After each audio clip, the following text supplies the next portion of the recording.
कि जनाब स्पीकर साहब पुरअमन एहतजाज करना हर आइन, हर बलूचिस्तान पाकिस्तानी का हक बनता है कि वो अपने बात, अपने रिकॉर्ड ऑन लाए। जनाब स्पीकर साहब, बात यह है जनाब स्पीकर साहब कि ये जलसे जुलूस होते हैं जिधर भी होते हैं, तो ये गवर्नमेंट के हक के उसरों को जिस जगह में होते हैं, उस जिस डिस्ट्रिक्ट में होते हैं, चाहे वो ग्वादर में होगा, चाहे वो आशुक में होगा, चाहे वो तुर्बत पंजगूर में होगा, उसका हक बनता है कि वो कर ले अपने आईनी जमहूरियत के मुताबिक में। अगर जनाब स्पीकर साहब डॉक्टर मारंग बलूचिस्तान का है, हमारे बहन है, उसने गया कुछ जलसा किया वहाँ पे, मैं कायदे ऐवान साहब आपको एक मशवरा देना चाहता हूँ। वैसे अटहट के आप बलूच बुगटी कबाइल से हैं, एक मशवरा है, वैसे थे आपका भाई इस कायदे ऐवान सब बैठे हुए हैं, हमारे जितने बंदे हुए थे कायदे ऐवान साहब, आप एक कबायली या सरदारी या यहाँ के जितने बंदे MPs है कबाइल, जो कोई अपने पार्टी से आया हुआ है, आप एक कमेटी बना दें। ये मशवरा है, मैं नहीं कहता हूँ और किसी को एक्सेप्ट करना है, ठीक है नहीं, आप एक कमेटी बना दें, डॉक्टर मारंग से जाके मुज़ाकरात करें, स्टेट को वही जो डॉक्टर मारंग क्या मुतालबा है वहाँ को, स्टेट को, गवर्नमेंट को, आपको कायदे ऐवान को आके ब्रीफ करें कि उसके मुज़ाकरात, उसकी बातें ये हैं। मुज़ाकरात डायलॉग के ज़रिए कायदे ऐवान साहब मसले हल होंगे। और दूसरा जनाब स्पीकर साहब, कायदे ऐवान साहब बैठे, अगर ये 2-3 दिनों में जितने बंदे जेल में हैं, कायदे ऐवान साहब आप फराग दिली से मेहरबानी करके सबको आज़ाद करें।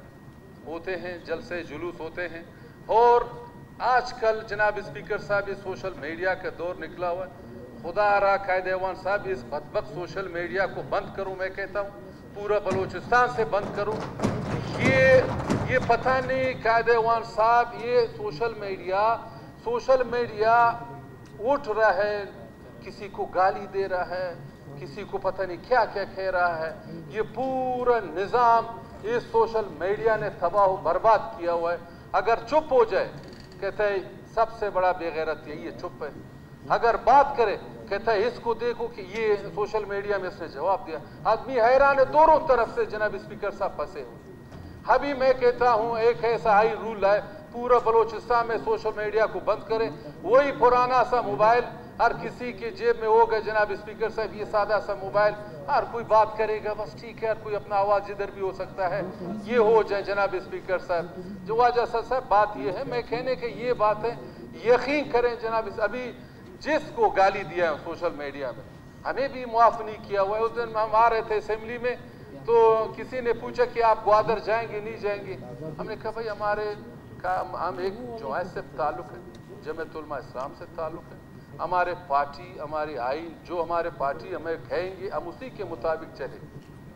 तो वही बातें सोशल मीडिया में चला कि भाई ये लोग नहीं आगे, भाई तो देखिए हम अपने हाथ में नहीं, हम पार्टी के प्लेटफार्म से लड़े, हम पार्टी को एतमाद में ले के जनाब स्पीकर सब आगे जाते हैं। बाकी बात रही पीपल्स पार्टी का, सादिक उमरान साहब पुराने पीपल्स पार्टी के जाले हैं, अली मदद है, चले ठीक है, हमारे CM साहब अभी हैं पीपल्स पार्टी में। पीपल्स पार्टी में देखिए हमारे शहीद बेनज़ीर भुट्टो ने क्या किया, उसको ला के बंदूक से उड़ा दिया। क्या गुनाह किया उसने? एक जमहूरियत था, एक पूरा पाकिस्तान में नहीं, मैं कहता हूँ पूरा दुनिया में एक वाद, एक लीडर था, मगर उसको शहीद किया गया। तो देखिए जनाब स्पीकर साहब, बात करने का ये था कि जिधर भी जलसे जुलूस होते हैं, गवर्नमेंट को चाहिए कि उसको सपोर्ट करे, वो इखलाकी हवाले पे वो जो उसका अपना बात है रिकॉर्ड रिकॉर्ड करने के बाद 1 दिन करेगा, 2 दिन करेगा, उसके बाद जनाब स्पीकर साहब हर कोई अपना घरे चले जाए। मैं यही कहता हूँ कायदे ऐवान साहब को, कायदे ऐवान साहब जितना हो सके बलूचिस्तान को अमन अमान के हवाले पे, बलूचिस्तान का हमन पाकिस्तान का हमन है, बलूचिस्तान हम सब का घर है। अगर खुदा न खास्ता बलूचिस्तान में हाक उठेगा, इसमें मैं आप सब खुदा न खास्ता इस लपेट में आएगी जनाब। थैंक यू जनाब। थैंक यू जनाब।